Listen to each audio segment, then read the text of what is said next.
Mavis and the Mainline Engines. Chapter 1. Much Ado About Shunting. It was a beautiful day on the island of Sodor, but Mavis was feeling depressed. Ffarquhar Quarry was closed for blasting. Splatter and Dodge were sent to work at Knapford Harbor, and she was confined to her shed, with nothing to do besides watching the grass grow. It's not fair, Mavis sulked to Daisy, who had brought the workmen. Why can't I go out and be useful like the rest of you? Oh, darling, sympathized Daisy. Your manager shouldn't keep you cooped up like this. You deserve to see the world beyond this branch for once. Mavis sighed longingly. I know. But who's going to convince him? But that evening, Mavis was approached by her manager and Sir Topham Hatt. It has come to my attention, began the manager, that you are feeling upset. Yes, sir, said Mavis. I don't want to seem ungrateful, but... Say no more, smiled Sir Topham Hatt, until the quarry reopens.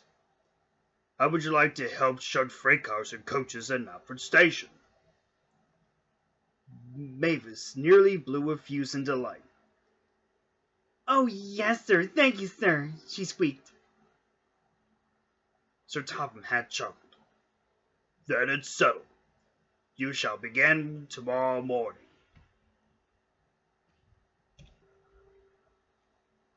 The next day, Mavis arrived at Knapford Station full of gusto. Oh, hello, Mavis, said a small green tank engine. It's Nico. Remember me? Now I'm glad you're here. I'm so busy that I've been rushed off my wheels. Well, not actually. They're still attached to me. But I'm still very busy, you know. Mavis chuckled. She quite liked this endearing little engine. No worries, Nico, she said, eyeing the rows of freight cars lining the sidings. With all my shunting know-how, this'll be a cakewalk. Of course I remember you since you first arrived on Sodor. Come on then, smiled Nico. Let's get to work, shunting buddy. I'm glad you remembered me.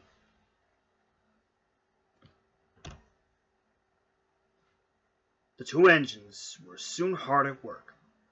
At first, Mavis was thrilled by it all.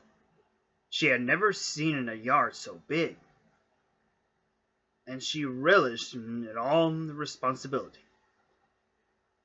And though the freight cars tried tricks at first, they quickly found that was a mistake with Mavis. But soon, problems began to arise. What time do you call this? grunted Henry. My train was due out a few minutes ago. Don't get your drain cocks and twists, flounced Mavis. I'm doing my best, you know. Well, do better. This is the main line, not a branch line, Henry huffed as he steamed away. Indeed it wasn't. Mavis had never worked in such a frantic environment before, and she was struggling to keep up with their tight schedules. Nico did his best to help, but that took attention away from his own work. Is everything okay? He asked kindly that afternoon. You seem a bit muddled. Or is it befuddled? Bemuddled? Oh, blast things, big words. Mavis gave a soft smile. I'm okay, thank you. Just a little rest, and I'll be as right as rain. You best get back to work. I'll just be a moment.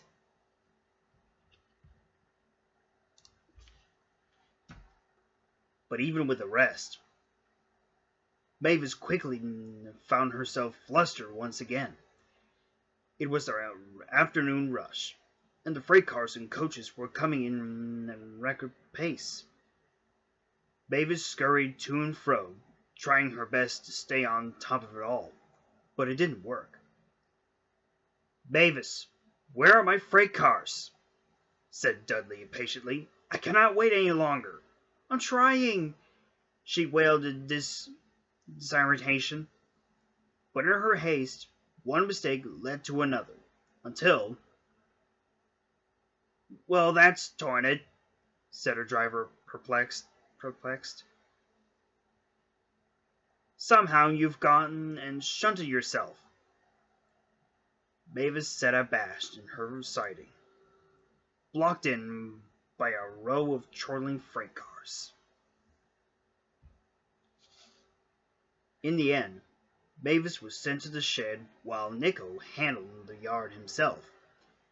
She felt most embarrassed, especially when the other engines passed by.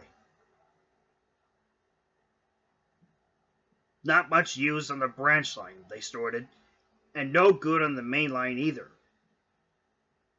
That night, a worn-out Nico reversed into the shed next to Mavis.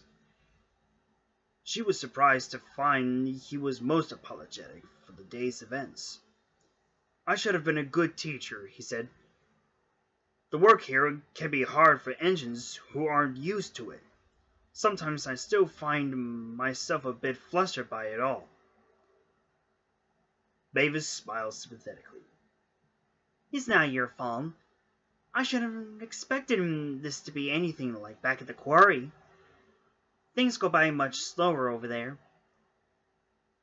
"It sounds quite relaxing," said Nico. "It is," sighed Nico. "The workers always ask me about my day, and I can get my work done without having to make express time to do so." "But you don't pull the express, do you?" Nico asked. Mavis chuckled, even though working in the yard had proven an unpleasant surprise. She was pleased to have at least made one new friend out of the day's ordeal.